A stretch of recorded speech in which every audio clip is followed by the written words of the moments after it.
ಕರ್ನಾಟಕ ವಿದ್ಯಾರ್ಥಿಗಳ ಪರವಾಗಿ ಹಲವಾರು ಬೇಡಿಕೆಗಳಿದ್ದಾವೆ. ಅದರಲ್ಲಿ ವಿಜಯಪುರದಲ್ಲಿರೋ ಬಡ ವಿದ್ಯಾರ್ಥಿಗಳ ಬೇಡಿಕೆ, ಮೊದಲನೇ ಬೇಡಿಕೆ ಅದು ಜಿಲ್ಲಾಧಿಕಾರಿಗಳ ಕೈಯಲ್ಲಿರೋಂಥದ್ದು. ಅವರು ಈ ಕೂಡಲೇ ನಮಗೇನಂತಂದ್ರೆ ಅಂಬೇಡ್ಕರ್ ಸ್ಟೇಡಿಯಂ ಏನಿದೆ ಅದು ಶೂನ್ಯ ಪ್ರವೇಶ ಇರ್ಬೇಕು. ನಮ್ಗೆ ಯಾಕೆ ಶೂನ್ಯ ಪ್ರವೇಶ ಇರ್ಬೇಕಂತಂದ್ರೆ, ನನಗೆ ಅವಾಗಲೇ ಒಂದು ಇನ್ಸ್ಪೆಕ್ಟರ್ ಸರ್ ಒಂದು ಆರ್ಡರ್ ತೋರಿಸಿದ್ರು. ಆ ಆರ್ಡರ್ ಏನಪ್ಪಾ ಅಂದ್ರೆ, ಏನು ಕ್ರೀಡಾಂಗಣ ಇದೆ ಅದಕ್ಕೆ ಪರ್ಟಿಕ್ಯುಲರ್ ಫೀಸ್ ಅಲೋಟ್ ಮಾಡಿ ಅಂತ ಹೇಳಿದ್ದಾರೆ, ಕಲೆಕ್ಟ್ ಮಾಡಿ ಅಂತ ಹೇಳಿ. ಅದು ಆರ್ಡರ್ ಅಲ್ಲಿ ಎಷ್ಟು ಮಾಡಬೇಕು ಅಂತ ಇಲ್ಲ, ಓಕೆನಾ. ಈಗ ಏನ್ 500 ರೂಪಾಯಿ ಫೀಸ್ ಇದೆ, ಆ 500 ರೂಪಾಯಿ ಫೀಸ್ ಅಲ್ಲಿ ನಮ್ಮ ವಿದ್ಯಾರ್ಥಿಗಳು ತಿಂಗಳ ಪೂರ್ತಿ ಒಂದು ಲೈಬ್ರರಿಯಲ್ಲಿ 500 ರಿಂದ 600 ರೂಪಾಯಿ ಫೀಸ್ ಇದೆ. ಅಲ್ಲೇ ಊಟ ಮಾಡಿ ಅಲ್ಲೇ ಮಲ್ಕೊಂಡು ಲೈಬ್ರರಿ ಯೂಸ್ ಮಾಡ್ಕೊಂತಾರೆ. ಒಂದು ಎಲೆಕ್ಟ್ರಿಸಿಟಿ, ಒಂದು current bill, water bill, bathroom ಎಲ್ಲ ಫೆಸಿಲಿಟಿ ಇದ್ರೂ ಕೂಡ ಅಲ್ಲಿ ನಾವು ಎಷ್ಟು ಪೇ ಮಾಡ್ತೀವಿ? 500 ರಿಂದ 600 ರೂಪಾಯಿ. ಅಲ್ಲಿ ಸಿದ್ದು ಸರ್ ಲೈಬ್ರರಿ ಇದೆ, ಅರ್ಧ ಲೈಬ್ರರಿ ಓದೋದಕ್ಕೆ ಅಂತಾನೆ, ಇದು ಮಲ್ಕೊಳ್ಳೋದಕ್ಕೆ ಅಂತಾನೆ ಜಾಗ ಬಿಟ್ಟಿದ್ದಾರೆ. ಎಷ್ಟೋ ಲೈಬ್ರರಿ ಓನರ್ಸ್ ಪಾಪ ವಿದ್ಯಾರ್ಥಿಗಳು ಬಡವರಿದಾರಂತ ಫ್ರೀಯಾಗಿ ಬಿಡ್ತಿದ್ದಾರೆ. ಅದ್ರಲ್ಲಿ ನಾನು ಕೇಳ್ಬಿಟ್ಟೆ, ಎಷ್ಟೋ ಜನ ವಿದ್ಯಾರ್ಥಿಗಳಿಗೆ ಡಿ.ಸಿ ಸರ್ ಫ್ರೀಯಾಗೂ ಕೂಡ ಒಳಗಡೆ ಅಲೋ ಮಾಡ್ತಿದ್ದಾರೆ ಅಂತ ಹೇಳಿ. ಮತ್ತೆ ಸರ್ಕಾರಿ ನೌಕರೇನಿದ್ದಾರೆ ಅವ್ರಿಗೂ ಅದರಲ್ಲಿ ಫ್ರೀಯಾಗಿ ಅಲೋ ಮಾಡ್ತಿದ್ದಾರೆ. ಯಾರ ಅವ್ರ ಹತ್ರ ಹೋಗ್ಬಿಟ್ಟು ಮನವಿ ತಗೊಂಡು ಕೊಟ್ರೆ ಅವ್ರು ಎಲ್ರಿಗೂ ಏನೋ ಫ್ರೀಯಾಗಿ ಅಂಬೇಡ್ಕರ್ ಸ್ಟೇಡಿಯಂ ಫ್ರೀಯಾಗಿ ಬಿಡ್ತಿದಾರಂತೆ. ಅದೇ ರೀತಿ ಎಲ್ಲ ವಿದ್ಯಾರ್ಥಿಗಳು ಇವತ್ತು ನಾವು ಎಲ್ಲರ ಪರವಾಗಿ ಡಿ.ಸಿ ಸರ್ಗೆ ಮನವಿ ಕೊಡ್ತಾ ಇದೀವಿ, ಅಂಬೇಡ್ಕರ್ ಸ್ಟೇಡಿಯಂ ಪ್ರವೇಶ ಶುಲ್ಕ ಶೂನ್ಯ ಆಗ್ಬೇಕು. ಯಾಕೆ ಅಂತಂದ್ರೆ, ನಾನು SP ಸರ್ ಹತ್ರನು ಮಾತಾಡಿದೆ. ನಾನು ನೋಡಿದೆ SP sir, Laxman Nimbargi sir, ಮತ್ತೆ DSP sir, additional SP sir, inspector sir, sub inspector, including police constable ಎಲ್ಲರೂ ಅಷ್ಟೇ ವಿಜಯಪುರದಲ್ಲಿ ಪ್ರತಿಯೊಬ್ಬರು ಹೋರಾಟಕ್ಕೆ ಮತ್ತೆ ವಿದ್ಯಾರ್ಥಿಗಳ ಪರವಾಗಿ ಸಪೋರ್ಟಿವ್ ಆಗಿ ನಿಂತ್ಕೊಂಡಿದ್ದಾರೆ. ಇವತ್ತು ಅವರೇ ನಮಗೆ ವಾಟರ್ ಎಲ್ಲ ಫೆಸಿಲಿಟೀಸ್ ಮಾಡಿದ್ದಾರೆ. ಅವರಿಗೆ ಒಂದು ಜೋರ ಚಪ್ಪಾಳೆನೆ ಹೊಡಿಬೇಕಾಗುತ್ತೆ. ನಮ್ಮ ಹೋರಾಟ ಏನಿದ್ರು ಸರ್ಕಾರದ ವಿರುದ್ಧ. ಸರ್ಕಾರ ಸುಮಾರು ವರ್ಷಗಳಿಂದ ಯಾವುದೇ ನೋಟಿಫಿಕೇಶನ್ಸ್ ಮಾಡಿಲ್ಲ, ಮತ್ತೆ ವಯೋಮಿತಿ ಮೀರ್ತಾ ಇದೆ. ನೋಡಿ ಪಾಪ 10 ವರ್ಷ ಅಂತಂದ್ರೆ ಅವ್ರು ನೋಡಿದ್ರೆ ತಂದೆ ಸ್ಥಾನ ಇಲ್ಲಿದ್ದಾರೆ. ಅವ್ರು ಇವತ್ತು ಒಂದು ನೋಟಿಫಿಕೇಶನ್ ಬಿಡಿ ಅಂತ ಹೇಳಿ ಸರ್ಕಾರಕ್ಕೆ ಬೇಡ್ಕೊಳ್ಳೋಂತ ಪರಿಸ್ಥಿತಿ ಬರಬಾರ್ದು. ಯಾಕೆಂದ್ರೆ ಸರ್ಕಾರಕ್ಕೆ ಇವ್ರದ್ದೆಲ್ಲ ಶಾಪ ಏನಿದೆಯಲ್ಲ, ಈ ಶಾಪ ತಟ್ಟೋದಕ್ ಮುಂಚೆ ನೇಮಕಾತಿ ಪ್ರಕ್ರಿಯೆ ಪ್ರಾರಂಭ ಮಾಡಬೇಕು. ತಟ್ಟುತ್ತೆ ಅಷ್ಟು ಈಸಿ ಇಲ್ಲ. ಯಾಕೆಂದ್ರೆ ಇವತ್ತು ಎಷ್ಟು ಒಳ್ಳೆ ಕೆಲಸ ಮಾಡಿದ್ರು ಶಾಪ ತಟ್ಟುತ್ತಂತಂದ್ರೆ ಇನ್ನ ಈ ಎಲ್ಲ ಕರ್ಮಗಳು ಯಾವತ್ತು ಕರ್ಮ ಅನ್ನೋದು ರಿಟರ್ನ್ಸ್ ಆಗೇ ಆಗುತ್ತದು. ಇದ್ರ ಜೊತೆಲಿ ಇವಾಗ ನೀವು ನಮ್ಮ ಬೇಡಿಕೆನ, ಮೊದಲನೇ ಬೇಡಿಕೆ ನಿಮ್ ಕೈಯಲ್ಲಿ ಇರುವಂತದ್ದು. ಇವಾಗೇ ನೀವು ಶೂನ್ಯ ಶುಲ್ಕ ಅಂತಂದ್ರೆ ಈ ಒಂದು ಹೋರಾಟ ನಾವು ಸುವರ್ಣಸೌಧದಲ್ಲಿ ಮಾಡ್ತೀವಿ, ಇಲ್ಲಾಂದ್ರೆ ಅಂಬೇಡ್ಕರ್ ಸ್ಟೇಡಿಯಂದು ಏನೊಂದು ನಾವು ಪ್ರವೇಶ ಶುಲ್ಕ ಇದೆಯಲ್ಲ ಅದ್ರ ಸಲುವಾಗಿ ನಾವು ಇಲ್ಲೇ ಅನಿಶ್ಚಿತಾವಧಿ ಹೋರಾಟ ಮಾಡ್ಬೇಕಾಗುತ್ತೆ. ನೀವು ಎಲ್ಲಿವರೆಗೂ ನಮ್ಮ ಪ್ರವೇಶ ಶುಲ್ಕ ಶೂನ್ಯ ಮಾಡಲ್ವೋ ಅಲ್ಲಿವರೆಗೂ ನಾವು ಇಲ್ಲೇ ಟೆಂಟ್ ಹಾಕಿ ಅನಿರ್ದಿಷ್ಟಾವಧಿ ಹೋರಾಟ ಮಾಡ್ಬೇಕಾಗುತ್ತೆ. ಯಾಕೆಂತಂದ್ರೆ ಇಲ್ಲಿ 3000 ಜನ, ಅಲ್ಲಿ 3000 ಜನ ಒಳಗಡೆ ಹೋಗ್ತಾ ಇದಾರೆ ಅಂತಂದ್ರೆ ಎಷ್ಟೋ ಜನ ಫ್ರೀಯಾಗಿ ಹೋಗ್ತಾ ಇದಾರೆ. ಒಬ್ರಿಗೆ 500 ರೂಪಾಯಿ ಅಂತಂದ್ರೆ ತಿಂಗಳಿಗೆ 15 ಲಕ್ಷ ರೂಪಾಯಿ, ಒಂದ್ ವರ್ಷಕ್ಕೆ 1,80,00,000 ರೂಪಾಯಿ. ಯಾವ ಗೌರ್ಮೆಂಟ್ ಈ ಕರ್ನಾಟಕದಲ್ಲಿರೋ ಎಲ್ಲಾ ಡಿಸಿಗಳಿಗೂ ಒಂದು ಸ್ಯಾಲ್ರಿ ಕೊಡ್ಬೋದು ಸರ್ಕಾರ. ಅಷ್ಟು ಕಲೆಕ್ಟ್ ಮಾಡಿ ಅಂತ ನಾವು ಸರ್ಕಾರದಲ್ಲ, ಅದು ಶೂನ್ಯ ಇರ್ಬೇಕು. ಯಾಕೆಂದ್ರೆ ಇಲ್ಲಿ ಎಲ್ಲಾ ಬಡವರು ಇರೋದು. ಇಲ್ಲಿ ಲೈಬ್ರರಿ ಫೀಸ್ ಕಟ್ಬೇಕು, ಇಲ್ಲಿ ಅಪ್ಲಿಕೇಶನ್ ನೋಟಿಫಿಕೇಶನ್ ಅಪ್ಲಿಕೇಶನ್ ಫೀಸ್ ಕಟ್ಬೇಕು, ಮತ್ತೆ ಬುಕ್ಸ್, ಲೈಬ್ರರಿ, ಮೆಸ್ ಬಿಲ್ಲು, ಇದೆಲ್ಲ ತುಂಬಾ ಕಷ್ಟಪಟ್ಟು ಇಲ್ಲಿ ಓದ್ತಾ ಇರೋಂತ ವಿದ್ಯಾರ್ಥಿಗಳು. ಸರ್, ವಿಶೇಷವಾಗಿ ನಿಮ್ಗೆ ಸರ್ಕಾರದಿಂದ ಒಂದು ಆರ್ಡರ್ ಇದ್ರೂ ಕೂಡ ನಾವು ಇನ್ನೊಂದು ಆಪ್ಷನ್ ಇದೆ ಸರ್. ಏನಪ್ಪಾ ಅಂತಂದ್ರೆ, ಯಾರೆಲ್ಲ ನೀವು ನಾನು ಕೇಳಿದೀನಿ ಸರ್, ಅಲ್ಲ ಅನ್ಅಥರೈಸ್ಡ್ ಪರ್ಸನ್ ಬಂದು ಯಾರು ಕುಡಿತಾರೆ ಮತ್ತೆ ಸ್ಮೋಕ್ ಮಾಡ್ತಾರೆ, ಬೇರೆ ಅನೈತಿಕ ಚಟುವಟಿಕೆ ಮಾಡ್ತಾರೆ ಅಂತ ಕೇಳ್ಪಟ್ಟಿದ್ದೀನಿ. ಬಟ್ ಆದ್ರೆ ಇಲ್ಲಿ ವಿದ್ಯಾರ್ಥಿಗಳು ಎಲ್ಲರೂ ಎಲ್ಲಾ ಸ್ಪರ್ಧಾತ್ಮಕ ಆಕಾಂಕ್ಷಿಗಳು ಏನಿದ್ದಾರೆ, ಒಂದು ಲೈಬ್ರರಿ ಹೋದಾಗ ರಿಸಿಪ್ಟ್ ಕೊಡ್ತಾರೆ, ಮತ್ತೆ ಒಂದು ಕೋಚಿಂಗ್ ಇನ್ಸ್ಟಿಟ್ಯೂಟ್ ಹೋದಾಗ ಒಂದು ರಿಸಿಪ್ಟ್ ಕೊಡ್ತಾರೆ. ಆ ರಿಸಿಪ್ಟ್ ಕೊಟ್ರೆ ಆ ಒಂದು ಏನು ಅಂಬೇಡ್ಕರ್ ಸ್ಟೇಡಿಯಂ ಇದೆಯಲ್ಲ ಅದನ್ನ ಪ್ರವೇಶ ಶುಲ್ಕ ಶೂನ್ಯ ಮಾಡಿ, ಆ ಸ್ಲಿಪ್ ತೋರ್ಸದೆ ಒಳಗಡೆ ನೀವು ಫ್ರೀ ಎಂಟ್ರಿ ಮಾಡಿ.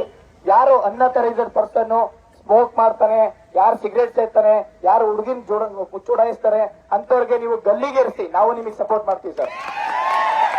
ಗಲ್ಲಿಗೇರಿಸಿ ಸರ್, ನಿಮ್ ಪರವಾಗಿ ನಾವು ನಿಂತ್ಕೊಂತೀವಿ, ನಾವು ನಿಮ್ ಪರವಾಗಿ ಹೋರಾಟ ಮಾಡ್ತೀವಿ.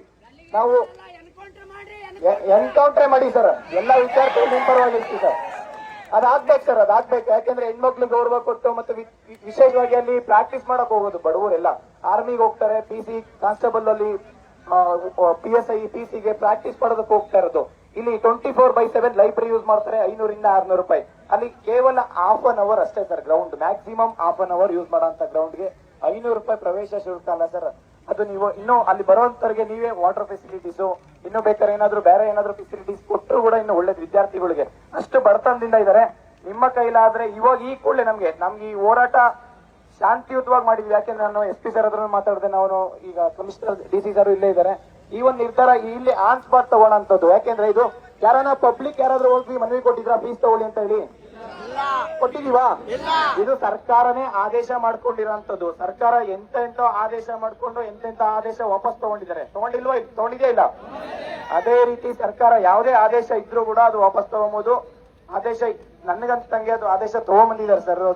ಅದನ್ನ ಪ್ರವೇಶ ಶುಲ್ಕ ಏನಿದೆ ಅದು 0 ಆಗೋ ತನಕ ಈ ಹೋರಾಟ ಮಾತ್ರ ಯಾವುದೇ ಕಾರಣಕ್ಕೂ ನಿಲ್ಲಲ್ಲ.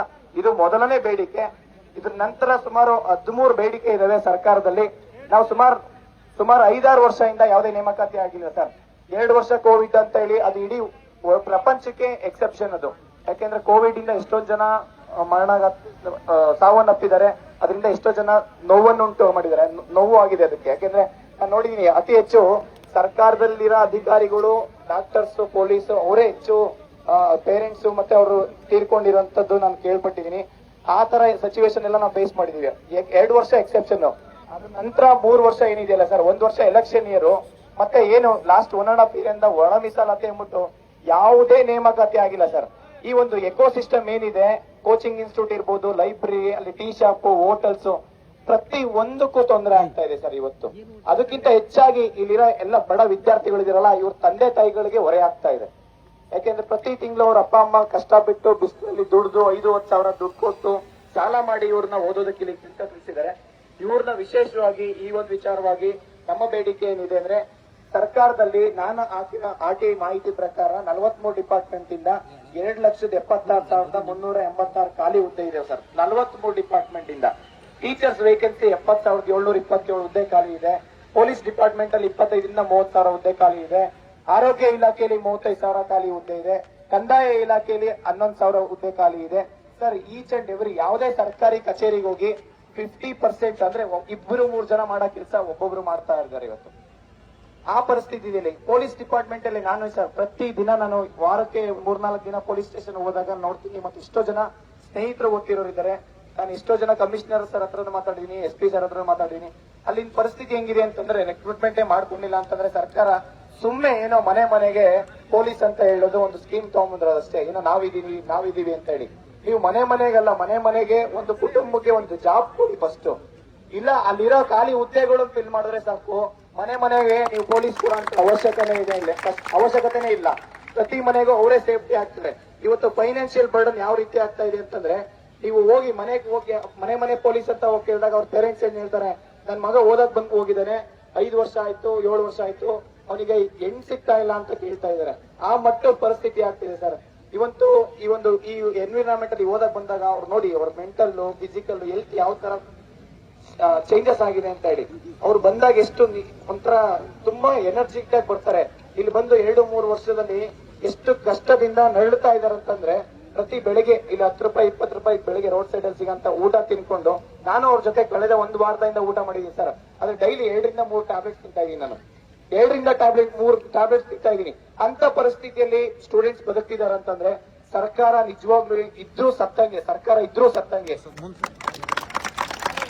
ನಾನಂತೂ ಅಕ್ಸೆಪ್ಟ್ ಮಾಡಲ್ಲ. ಯಾಕೆಂದ್ರೆ ಕಣ್ಣಲ್ಲಿ ನೀರು ಬರುತ್ತೆ. ಅವ್ರು ಹೇಳೋ ಸ್ಟೇಟ್ಮೆಂಟ್, ಆ ಸಚಿವರು ಹೇಳೋ ಸ್ಟೇಟ್ಮೆಂಟ್ಸ್, ಒಂದೊಂದು ಸ್ಟೇಟ್ಮೆಂಟ್ ಹೇಳ್ಕೊಂಡು ವಿದ್ಯಾರ್ಥಿಗಳು ಬೇರೆ ಬೇರೆ ಕೆಲಸ ಮಾಡ್ಕೊಂಡು ವಾಪಸ್ ಇಲ್ಲಿ ಬಂದು ಓದ್ತಾ ಇರೋಂತ ಸಿಚುವೇಶನ್ ಆಗಿದೆ ಸರ್. ಇದ್ರ ಜೊತೆಲಿ ಒಳ ಮೀಸಲಾತಿ ಅಂತ ಹೇಳಿ 1.5 ವರ್ಷದಿಂದ, ನಾನು 1.5 ವರ್ಷದಿಂದ ಹೇಳ್ತಾನೆ ಇದ್ದೀನಿ, ಒಳ ಮೀಸಲಾತಿ ಒಳಗೊಂಡಂತೆ ನೇಮಕಾತಿ ಪ್ರಕ್ರಿಯೆ ಪ್ರಾರಂಭ ಮಾಡಿ ಅಂತ. ಯಾಕೆಂದ್ರೆ ನಮ್ ಕರ್ನಾಟಕದಲ್ಲಿ ಒಂದ್ಸತಿ ನೋಟಿಫಿಕೇಶನ್ಸ್ ಆದ್ರೆ ಅದು ಕಂಪ್ಲೀಟ್ ಮಾಡೋದಕ್ಕೆ ಈ KPSC ಭ್ರಷ್ಟ KPSC 3 ವರ್ಷ 5 ವರ್ಷ ತಗೊಳುತ್ತೆ.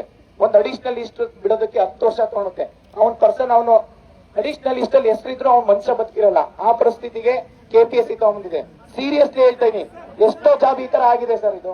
ಆ ಪರಿಸ್ಥಿತಿಯಲ್ಲಿ ಒಳ ಮೀಸಲಾತಿ ಒಳಗೊಂಡಂತೆ ನೇಮಕಾತಿ ಪ್ರಕ್ರಿಯೆ ಪ್ರಾರಂಭ ಮಾಡಿ ಅಂತ ನಾನು ಸರ್ಕಾರಕ್ಕೂ ಹೇಳಿದೆ.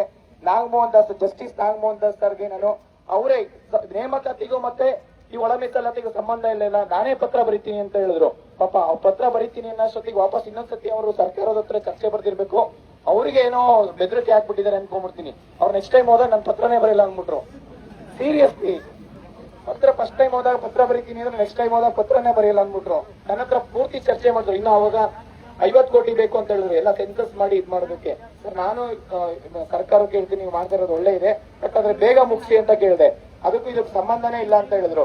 ಇದನ್ನೆಲ್ಲ ನಾವು ಕೇಳಿದಾಗ ನೋಡಿದಾಗ ಸರ್ಕಾರ ಬೇಕು ಅಂತ ಡಿಲೇ ಮಾಡ್ಕೊಂಡ್ ಬರ್ತಾ ಇದೆ. ಯಾಕೆಂದ್ರೆ ಯುವಕರು ಡೇ ಬೈ ಡೇ ಅಂದ್ರೆ ಎವ್ರಿ 15 ಡೇಸ್ 1 ಮಂತ್ ಗೆ ಯುವಕರು ಸಾಯ್ತಾ ಇದ್ದಾರೆ. ಲೋ BP ಇಂದ, ಹೃದಯಾಘಾತದಿಂದ ಪ್ರತಿ ತಿಂಗಳು ಸಾಯ್ತಾ ಇದ್ದಾರೆ. ಈ ಒಂದು ಪರಿಸ್ಥಿತಿ ತಗೊಂಡ್ಬಂದಿರೋದು ಸರ್ಕಾರ ಸರ್. ಎರಡನೇದು, ಪೊಲೀಸ್ ಕಾನ್ಸ್ಟೇಬಲ್ SC ST ಮತ್ತೆ OBC ಗೆ 33 ಇಯರ್ಸ್ ಮಾಡ್ತೀವಿ ಅಂತ ಹೇಳ್ಬಿಟ್ಟು ಮಾನ್ಯ ಮುಖ್ಯಮಂತ್ರಿ ಸಿದ್ದರಾಮಯ್ಯ ಸರ್ ಆಪೋಸಿಷನ್ ಲೀಡರ್ ಇರ್ಬೇಕಾದ್ರೆ ಹೇಳಿದ್ದು. ಇವತ್ತು ಪಾಪ ಒಂದು ಹುಡುಗಿ ಹೇಳ್ಬೇಕಾದ್ರೆ ಕಣ್ಣಲ್ಲಿ ನೀರ್ ಬರುತ್ತೆ. ಆ ಒಂದು ಪರಿಸ್ಥಿತಿಗೆ ಜನರಲ್ ಮೆರಿಟ್ ಗೆ 30 ವರ್ಷ, SC ST OBC ಗೆ 33 ವರ್ಷ ಕಾಯ ಮಾಡ್ತೀನಿ ಅಂತ ಹೇಳಿದ್ರು. ಆ ಮಾನ್ಯ ಮುಖ್ಯಮಂತ್ರಿ ಸಿದ್ದರಾಮಯ್ಯ ಆಪೋಸಿಷನ್ ಲೀಡರ್ ಇರ್ಬೇಕಾದ್ರೆ ಬರ್ದಿದ್ ಒಂದೇ ಒಂದು ಪತ್ರದಿಂದ ಇಲ್ಲಿ ಸಾವಿರಾರು ವಿದ್ಯಾರ್ಥಿಗಳು ಅವರ ಮನೆ ಬಿಟ್ಟು ಓದೋಕ್ ಸ್ಟಾರ್ಟ್ ಮಾಡಿದ್ರು, ಒಂದು ಪೊಲೀಸ್ ಕಾನ್ಸ್ಟೇಬಲ್ ಆಗೋಣ ಅಂತ ಹೇಳಿ. ಇಲ್ಲಿವರೆಗೂ ಅದು ಕಾರ್ಯರೂಪಕ್ಕೆ ಬಂದಿಲ್ಲ ಸರ್. ನಾವು ಸರ್ಕಾರದಲ್ಲಿ ಯಾವುದೇ ಗೃಹ ಸಚಿವರು ಅವ್ರ ವಿರುದ್ಧ ಇಲ್ಲ, ಮುಖ್ಯಮಂತ್ರಿಗಳ ವಿರುದ್ಧ ಇಲ್ಲ, ಅವ್ರು ಮಾಡೋ ಕೆಲಸ ಇದೆಯಲ್ಲ ಅದ್ರ ವಿರುದ್ಧ ನಾವು ಹೋರಾಟ ಮಾಡ್ತಾ ಇರೋದು ಇವತ್ತು ಸರ್. ಇನ್ನೊಂದು 545 ಮತ್ತೆ PSI ಬೋರ್ಡ್ 545 ಬರ್ದ 5 ವರ್ಷ ಆಯ್ತು ನೋಟಿಫಿಕೇಶನ್ಸ್. ಅವ್ರಿಗೆ ಮತ್ತೊಂದು ಅವಕಾಶ ಕೊಡಿ ಅಂತ ಕೇಳಿದ್ವಿ ಅಷ್ಟೇ, ಬೇರೆ ಇನ್ನೇನು ಕೇಳಿಲ್ಲ. ಅವಕಾಶ ಕೊಡಿ. ಅದ್ರಲ್ಲಿ ಅದಾದ್ಮೇಲೆ ಫಿಸಿಕಲ್ ಇರುತ್ತೆ, ಅದಾದ್ಮೇಲೆ ಎಕ್ಸಾಮ್ಸ್ ಇರುತ್ತೆ, ಅದಾದ್ಮೇಲೆ ಮೆಡಿಕಲ್ ಇರುತ್ತೆ. ನೀವು ಅಪ್ಲಿಕೇಶನ್ ಹಾಕೋದಕ್ಕೆ ಅವಕಾಶ ಮಾಡ್ಕೊಡಿ ಅಂತ ಕೇಳ್ತಾ ಇರೋದು. PC ಆಗಿರ್ಬೋದು, PSI ನೋಟಿಫಿಕೇಶನ್ಸ್. ನೀವು ಡೈರೆಕ್ಟ್ ಜಾಬ್ ಕೊಡಿ ಅಂತ ಯಾವ ಸರ್ಕಾರಕ್ಕೂ ಕೇಳಿದೀವಾ? ಅಪ್ಲಿಕೇಶನ್ ಹಾಕೋದಕ್ಕಷ್ಟೇ ಅವಕಾಶ ಮಾಡ್ಕೊಡಿ ಅಂತ ಕೇಳಿದ್ವಿ. ಮತ್ತೆ ಇದ್ರ ಜೊತೆಲಿ ಸರ್, ನಾನು ಅವಾಗ್ಲೇ ಹೇಳ್ದಂಗೆ 2,76,386 ಖಾಲಿ ಹುದ್ದೆಯಲ್ಲಿ ಟೀಚರ್ಸ್ ವೇಕೆನ್ಸಿ 70,727 ಹುದ್ದೆ ಖಾಲಿ ಇದೆ. ಆ ಹುದ್ದೆಯಲ್ಲಿ ಬರೀ 10,267 ಹುದ್ದೆ ಅಷ್ಟೇ ನೋಟಿಫಿಕೇಶನ್ಸ್ ಮಾಡ್ತಾ ಇದ್ದಾರೆ ಸರ್. ಅದರಲ್ಲೂ HK ನೋಟಿಫಿಕೇಶನ್ಸ್ 5,267, ನಾನ್ HK 5,000 ಪೋಸ್ಟ್, PSTR, GPSTR ಮತ್ತೆ HSTR ಇದೆಲ್ಲ ಸೇರಿದ್ರೆ ಬರೀ 10,267 ಪೋಸ್ಟ್. ನಮ್ಮ ಬೇಡಿಕೆ ಧಾರವಾಡದಲ್ಲಿ ಪ್ರೊಟೆಸ್ಟ್ ಮಾಡಿದಾಗ ನಾವು ಕೇಳಿದ್ದು ಕನಿಷ್ಠ ಅಂತಂದ್ರೆ 30,000 ವೇಕೆನ್ಸಿ ಫಿಲ್ ಆಗ್ಬೇಕು ಅಂತ ಹೇಳಿ ಮಾನ್ಯ ಉನ್ನತ ಶಿಕ್ಷಣ ಸಚಿವರಾದಂತ ಮಧು ಬಂಗಾರಪ್ಪ ಸರ್ಗೂ ನಾನು ಮನವಿ ಮಾಡ್ಕೊತೀನಿ ಸರ್. ನಿಮ್ ಕಡೆಯಿಂದನೂ ಅವರಿಗೆ ಮನವಿ ಮಾಡಿ ಕನಿಷ್ಠ 30,000 ವೇಕೆನ್ಸಿ ಫಿಲ್ ಆಗ್ಬೇಕು. ಅದ್ರ ಜೊತೆಲಿ PU ಲೆಕ್ಚರರ್ ನೋಟಿಫಿಕೇಶನ್ ಆಗಿಲ್ಲ, ಅಸಿಸ್ಟೆಂಟ್ ಪ್ರೊಫೆಸರ್ ನೋಟಿಫಿಕೇಶನ್ ಆಗಿಲ್ಲ. ಸುಮಾರು 1,000 ಹುದ್ದೆ ಖಾಲಿ ಇದಾವೆ. ಅದನ್ನು ಕೂಡ ಈ ಕೂಡಲೇ ನೇಮಕಾತಿ ಪ್ರಕ್ರಿಯೆ ಪ್ರಾರಂಭ ಮಾಡಬೇಕು ಸರ್. ಇದ್ರ ಜೊತೆಲಿ ಗ್ರಂಥಪಾಲಕರು ಅದು ಆಯ್ತು ಸರ್. ಈಗ ಪ್ರತಿ ವರ್ಷ ಇಲಾಖೆ ಮಾಡಿದಾಗ ಪ್ರತಿಯೊಂದು ನೋಟಿಫಿಕೇಶನ್ ಭ್ರಷ್ಟಾಚಾರ ಮುಕ್ತ ನೇಮಕಾತಿ ಆಗ್ಬೇಕು ಸರ್. ನಾನು ನಿಮ್ಗೆ ಒಂದು ಲೆಟರ್ ಕೊಡ್ತಾ ಇದೀವಿ. ಆ ಲೆಟರ್ ಮುಖಾಂತರ ನಾವು ಧಾರವಾಡದಲ್ಲಿ ಕೊಟ್ಟಿಲ್ಲ, ವಿಜಯಪುರದಲ್ಲಿ ಕೊಡ್ತಾ ಇದೀವಿ. ಕರ್ನಾಟಕದಲ್ಲಿ ಏನು ಸೆಂಟ್ರಲ್ ಗವರ್ಮೆಂಟ್ ಅಲ್ಲಿ ಸ್ಟಾಫ್ ಸೆಲೆಕ್ಷನ್ ಕಮಿಷನ್ ತರ every group C group D ಗೆ 1,000 ಹುದ್ದೆ ಒಂದೇ ನೋಟಿಫಿಕೇಶನ್ಸ್ ಇರುತ್ತೆ, ಒಂದೇ ಅಪ್ಲಿಕೇಶನ್, ಒಂದೇ ಫೀಸ್ ಇರುತ್ತೆ. ಅದೇ ರೀತಿ ನಮ್ಮ ಕರ್ನಾಟಕದಲ್ಲೂ ಕರ್ನಾಟಕ ಸ್ಟಾಫ್ ಸೆಲೆಕ್ಷನ್ ಕಮಿಷನ್ ಅಂತ ಹೇಳಿ ಓಪನ್ ಮಾಡಬೇಕು. ಅದರಲ್ಲಿ ಒಂದೇ ಎಕ್ಸಾಮ್ಸ್ ಇರಬೇಕು, ಒಂದೇ ಅಪ್ಲಿಕೇಶನ್. ಆ ರೀತಿ ಆಗೋದ್ರಿಂದ ಪ್ರತಿ ವರ್ಷ ನೋಟಿಫಿಕೇಶನ್ಸ್ ಆಗುತ್ತೆ. ಯಾವ ವಿದ್ಯಾರ್ಥಿಗಳು ರೋಡ್ ಬಂದು ಹೋರಾಟ ಮಾಡಲ್ಲ ಸರ್. ಯಾಕೆಂದ್ರೆ ನಮ್ಮ ಕರ್ನಾಟಕದಲ್ಲಿ ನಾವೇ ಹೋರಾಟ ಮಾಡಿ ಎಲ್ಲಾ ಗ್ರೂಪ್ ಸಿಲೆಬಸ್ ಒಂದೇ ಸಿಲೆಬಸ್ ಮಾಡ್ತಿದ್ವಿ, ಕಾಮನ್ ಸಿಲೆಬಸ್ ಇದೆ. ಅದರಿಂದ ನೀವು ಮಾನ್ಯ ಇದು ನಾನು DPR ಸೆಕ್ರೆಟರಿ ಸರ್ಗೂ ನಾವು ಪತ್ರ ಬರೆದಿವಿ ಸರ್. ಆದ್ರೆ ಇದು CM ಅವರು ನಿರ್ಧಾರ ಮಾಡ್ಬೇಕಾಗಿರುವಂತದ್ದು. ನೀವು ಅವ್ರಿಗೂ ಪತ್ರ ಬರೆದು ಈ ತರ ಡಿಮ್ಯಾಂಡ್ಸ್ ಇದೆ, ಇಷ್ಟು ಜನ ಲಕ್ಷಾಂತರ ವಿದ್ಯಾರ್ಥಿಗಳು ವಿಜಯಪುರದಲ್ಲಿ ಓದ್ತಾ ಇದ್ದಾರೆ, ಮತ್ತೆ ಸಾಕಷ್ಟು ಕೋಚಿಂಗ್ ಇನ್ಸ್ಟಿಟ್ಯೂಟ್ ಇದೆ. ಈ ಒಂದು ಎನ್ವಿರಾನ್ಮೆಂಟ್ ಹಿಂಗೆ ಮುಂದುವರಿಬೇಕು ಅಂತಂದ್ರೆ ದಯವಿಟ್ಟು ಈ ಒಂದು ಸಪೋರ್ಟ್ ಮಾಡಿ ವಿದ್ಯಾರ್ಥಿಗಳು ಕೂಡ ನಿಂತ್ಕೊಳ್ಳಿ ಅಂತ ಕೇಳ್ಬಂದಿದ್ದಾರೆ. ಮತ್ತೆ KPSC ಇಂದ ಹಲವಾರು ನೋಟಿಫಿಕೇಶನ್ಸ್ ಇದೆ. Assistant agriculture officer, assistant agriculture officer, land surveyor ಮತ್ತೆ ವೆಟರ್ನರಿ ಆಫೀಸರ್ ಇವೆಲ್ಲ ನೋಟಿಫಿಕೇಶನ್ಸ್ ಆಗಿ ಸುಮಾರು 1.5 ವರ್ಷ ಆಯ್ತು. ಒಳ ಮೀಸಲಾತಿ ಮತ್ತೆ ಸ್ಪೋರ್ಟ್ಸ್ ಕೋಟಾ, ಇಂಟರ್ನಲ್ ರಿಸರ್ವೇಶನ್ ಮತ್ತೆ ರೋಸ್ಟರ್, ಬಿಂದು, ಈ ಒಂದು 3A 3B ಎಲ್ಲ ಇಂದ ತುಂಬಾ ಸಮಸ್ಯೆಯಾಗಿ 1.5 ವರ್ಷ ಆಗಿತ್ತು. ನೋಟಿಫಿಕೇಶನ್ಸ್ KPSC ಹೋಗಿ ಇಲ್ಲಿವರೆಗೂ ನೋಟಿಫಿಕೇಶನ್ಸ್ ಆಗಿಲ್ಲ. ಆ ನೋಟಿಫಿಕೇಶನ್ಸ್ ಪ್ರಕ್ರಿಯೆ ಪ್ರಾರಂಭ ಮಾಡಿ ಭ್ರಷ್ಟಾಚಾರ ಮುಕ್ತ ನೇಮಕಾತಿ ಆಗ್ಬೇಕು ಅಂತ ಕೇಳ್ಕೊಂತೀನಿ ಸರ್. ಅದನ್ನು ಈ ಒಂದು ಮನವಿಯಲ್ಲಿದೆ. ಇದ್ರ ಜೊತೆಲಿ 3A ಮತ್ತೆ 3B ಅಭ್ಯರ್ಥಿಗಳಿಗೆ ಸಾಕಷ್ಟು ನೇಮಕಾತಿಯಲ್ಲಿ ಸಾಕಷ್ಟು ತೊಂದರೆ ಆಗ್ತಾ ಇದೆ ಸರ್. 3A 3B ಅಭ್ಯರ್ಥಿಗಳಿಗೆ ಆ ರೋಸ್ಟರ್ ಬಿಂದುವಲ್ಲಿ ಕರೆಕ್ಟ್ ಪಾಯಿಂಟ್ಸ್ ಏನು ಒಂದು ರೋಸ್ಟರ್ ಜಿಲ್ಲಾವರು ಏನು ನೋಟಿಫಿಕೇಶನ್ಸ್ ಮಾಡ್ತಾ ಇದ್ದಾರೆ ಕಳೆದ 5 ವರ್ಷದಿಂದ ಹೌದು ಸರ್. ಹೌದು, ರೋಸ್ಟರ್ ಪ್ರಕಾರ ಮಾಡ್ತಾ ಇರೋದ್ರಿಂದ ವಿದ್ಯಾರ್ಥಿಗಳು ಮತ್ತೆ ಕೋರ್ಟ್ ಹೋಗುತ್ತೆ, ಅದು ವರ್ಷಾನುಗಟ್ಲೆ ತಗೊಳುತ್ತೆ. 3A 3B ಅಭ್ಯರ್ಥಿಗಳಿಗೆ ಏನು ಜಿಲ್ಲಾವಾರು ಮಾಡಿದಾಗ ರಾಜ್ಯವಾರು ಮಾಡಿದಾಗ ಕರೆಕ್ಟ್ ಆಗಿ ರೋಸ್ಟರ್ ಅಪ್ಲೈ ಆಗುತ್ತೆ. ಅದೇ ಜಿಲ್ಲಾವಾರು ಮಾಡಿದಾಗ ಪೋಸ್ಟರ್ಸ್ ಈ ನಂಬರ್ ಆಫ್ ಪೋಸ್ಟ್ ಕಡಿಮೆ ಇದ್ದಾಗ ಅದು ಡಿವೈಡ್ ಆಗಿ ರೋಸ್ಟರ್ 3A 3B ಅಭ್ಯರ್ಥಿಗಳಿಗೆ KSL ಅನ್ಯಾಯ ಆಗಿದೆ, ಮತ್ತೆ ವಿಲೇಜ್ ಅಕೌಂಟೆಂಟ್, ಫಾರೆಸ್ಟ್ ಡಿಪಾರ್ಟ್ಮೆಂಟ್ ಅಲ್ಲೂ ಎಲ್ಲದರಲ್ಲೂ ಅನ್ಯಾಯ ಆಗಿದೆ. ಮುಂದೆ ಯಾವ ನೋಟಿಫಿಕೇಶನ್ಸ್ ಅಲ್ಲೂ ಇನ್ಕ್ಲೂಡಿಂಗ್ ಪೊಲೀಸ್ ಕಾನ್ಸ್ಟೇಬಲ್ ಇರ್ಬೋದು, PDO, KS ಯಾವ ನೋಟಿಫಿಕೇಶನ್ಸ್ ಅಲ್ಲೂ ಅನ್ಯಾಯ ಆಗಬಾರ್ದು. ಯಾಕೆ ಅಂತಂದ್ರೆ ಮತ್ತೆ ವಿದ್ಯಾರ್ಥಿಗಳು ಕೋರ್ಟ್ಗೆ ಹೋಗಿ ಮತ್ತೆ ಕೋರ್ಟ್ ಅಲ್ಲಿ ಆಲ್ರೆಡಿ ನಮ್ಮ ಇಂಡಿಯಾದಲ್ಲಿ more than 5 crores pending cases ಇದೆ. ಒಂದ್ಸತಿ ಕೋರ್ಟ್ ಮೆಟ್ಲು ಹೋಗ್ತೀವಿ ಅಂತಂದ್ರೆ ಅದು ವರ್ಷಾನುಗಟ್ಲೆ ತಗೊಳುತ್ತೆ. ಈ ರೀತಿ ಪ್ರಕ್ರಿಯೆ ಸರ್ಕಾರದ ಮಟ್ಟಿಗೆ ಯಾವ್ದೆಲ್ಲ ಸಮಸ್ಯೆ ಇದೆ ವಿದ್ಯಾರ್ಥಿಗಳ ಪರವಾಗಿ ಅದು ಸರ್ಕಾರದ ಮಟ್ಟಿಗೆ ಬಗೆಹರಿಸಿ ನೇಮಕಾತಿ ಪ್ರಕ್ರಿಯೆ ಪ್ರಾರಂಭ ಮಾಡಿ ಅಂತ ಕೇಳ್ಕೊಂಡಿರ್ತಾರೆ. ಇದ್ರ ಜೊತೆಲಿ ಆರೋಗ್ಯ ಇಲಾಖೆಯಲ್ಲಿ ಗ್ರೂಪ್ ಎ ಮತ್ತೆ ಗ್ರೂಪ್ ಬಿ, ಗ್ರೂಪ್ ಸಿ ಹುದ್ದೆಗಳು ಸುಮಾರು 35,000 ಪೋಸ್ಟ್ ಇದಾವೆ. ಅದರಲ್ಲೂ ತುಂಬಾ ಜನ ಆಸ್ಪಿರೆಂಟ್ಸ್, ಸ್ಟಾಫ್ ನರ್ಸ್ ಇದ್ದಾರೆ. ಅವ್ರಿಗೂ ಅಷ್ಟೇ ಈ ಒಂದು ನೋಟಿಫಿಕೇಶನ್ ಆಗಿಲ್ಲ. ಸಿಗಿದ್ದು ಆರೋಗ್ಯ ಸಚಿವರಾದಂತಹ ದಿನೇಶ್ ಗುಂಡೂರಾವ್ ಸರ್ಗೂ ನೀವು ಪತ್ರ ಬರೆದ್ರೆ ಎಲ್ಲಾ ವಿದ್ಯಾರ್ಥಿಗಳಿಗೂ ಅನುಕೂಲ ಆಗುತ್ತೆ. ನಾವು ಪತ್ರ ಬರೀತಾ ಇದೀವಿ ಸರ್, ಬಟ್ ಅದ್ರ ನೇಮಕಾತಿ ಇನ್ನು ಮಾಡ್ತೀವಿ ಅಂತ ಹೇಳ್ಬಿಟ್ಟು ಧಾರವಾಡ ಪ್ರೊಟೆಸ್ಟ್ ಆದ್ಮೇಲೆ ಸಾಕಷ್ಟು ಸಮಯ ಆಗಿದೆ ಈಗ. ಯಾಕೆಂದ್ರೆ ವಿದ್ಯಾರ್ಥಿಗಳು ಮನೇಲಿ ಇದ್ದವರೆಲ್ಲ ಧಾರವಾಡ ಪ್ರೊಟೆಸ್ಟ್ ಆದ್ಮೇಲೆ ಓದೋದು ಬಂದಿದ್ದಾರೆ. ಅದ್ರ ಇಮಿಡಿಯೇಟ್ ಹೋರಾಟ ಏನಾದ್ರು ಈಗ ಸರ್ಕಾರ ಆಕ್ಷನ್ ತಗೊಂಡಿಲ್ಲ ಅಂದ್ರೆ ತಿರ್ಗಾ ಮತ್ತೆ ಧಾರವಾಡ ಮತ್ತೆ ರಾಜ್ಯಾದ್ಯಂತ ಪ್ರತಿಯೊಂದು ಡಿಸ್ಟಿಕ್ ಅಲ್ಲೂ ಹೋರಾಟ ಆಗೋದು ಬೇಡ ಅಂತ ನಾನು ಕಳಕಳಿಯಿಂದ ವಿನಂತಿ ಮಾಡ್ಕೊಂತೀನಿ ಸರ್. ಇದ್ರ ಜೊತೆ ಅತಿಥಿ ಉಪನ್ಯಾಸಕರು ಸುಮಾರು 6 ತಿಂಗಳಿಂದ ನಾನೇ ಹೋರಾಟ ಮಾಡಿದ್ದೀನಿ ಸರ್. ಅತಿಥಿ ಉಪನ್ಯಾಸಕರು ಇದು ವರ್ಷಾನುಗಟ್ಲೆಯಿಂದ UGC ಅಂದ್ರೆ ನಾನ್ UGC ಅವ್ರನ್ನ ಕಂಟಿನ್ಯೂಷನ್ಸ್ ಮಾಡ್ತಾ ಇದ್ರು. ನಮ್ಮ ಕರ್ನಾಟಕದಲ್ಲಿ ಸುಮಾರು 430 ಫಸ್ಟ್ ಗ್ರೇಡ್ ಕಾಲೇಜಸ್ ಇದೆ.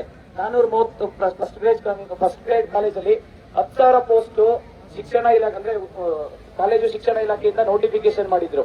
10,000 ಅತಿಥಿ ಉಪನ್ಯಾಸಕರನ್ನ ನೋಟಿಫಿಕೇಶನ್ಸ್ ಬಿಟ್ಟು ಆ ನೋಟಿಫಿಕೇಶನ್ಸ್ ನ ಮೆರಿಟ್ ಲಿಸ್ಟ್ ಬಿಟ್ಟು ಕೌನ್ಸಿಲಿಂಗ್ ಮಾಡ್ಬೇಕಾಯ್ತು. ಆದ್ರೆ ನಾನ್ UGC ಕ್ವಾಲಿಫೈಡ್ ಅದು ಅಂದ್ರೆ UGC ಅಂತ ಅಂದ್ರೆ ಯೂನಿವರ್ಸಲ್ ಗ್ರಾಂಟ್ ಕಮಿಷನ್ ಅಂತ ಹೇಳಿ ಅಂಡರ್ 1956 ಅಲ್ಲೇ ಎಸ್ಟಾಬ್ಲಿಷ್ ಆಯ್ತು. ಸೆಂಟ್ರಲ್ ಗವರ್ಮೆಂಟ್ ಅಂದ್ರೆ ಪಾರ್ಲಿಮೆಂಟಲ್ ಆಕ್ಟ್ ಆಗಿರೋದು, ಅದೊಂದು ಸ್ಟ್ಯಾಟ್ಯೂಟರಿ ಬಾಡಿ.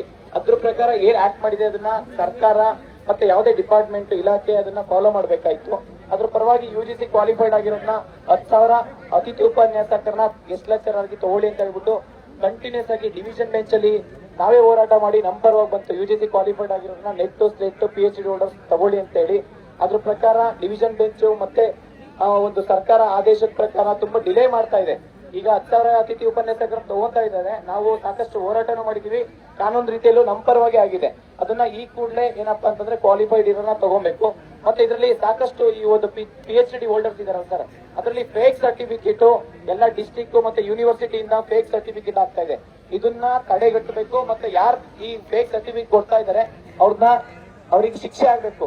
ಯಾವ ರೀತಿ ಶಿಕ್ಷೆ ಆಗ್ಬೇಕು ಅಂದ್ರೆ ಇನ್ನೊಬ್ಬ ವಿದ್ಯಾರ್ಥಿ ನನಗೆ ಒಂದು ಫೇಕ್ ಸರ್ಟಿಫಿಕೇಟ್ ಕೊಡಿ ಅಂತ ಕೇಳಬಾರ್ದು. ಅಂದ್ರೆ ಅವನಿಗೆ ಗಲ್ಲಿಗೆ ಏರಿಸಬೇಕು, ಇಲ್ಲಾಂದ್ರೆ ಪರ್ಮನೆಂಟ್ ಕಾಯಂ ಜೈಲಲ್ಲಿ ಇರಬೇಕು. ಆ ರೀತಿ ಒಂದು ಶಿಕ್ಷೆ ಬರಬೇಕು.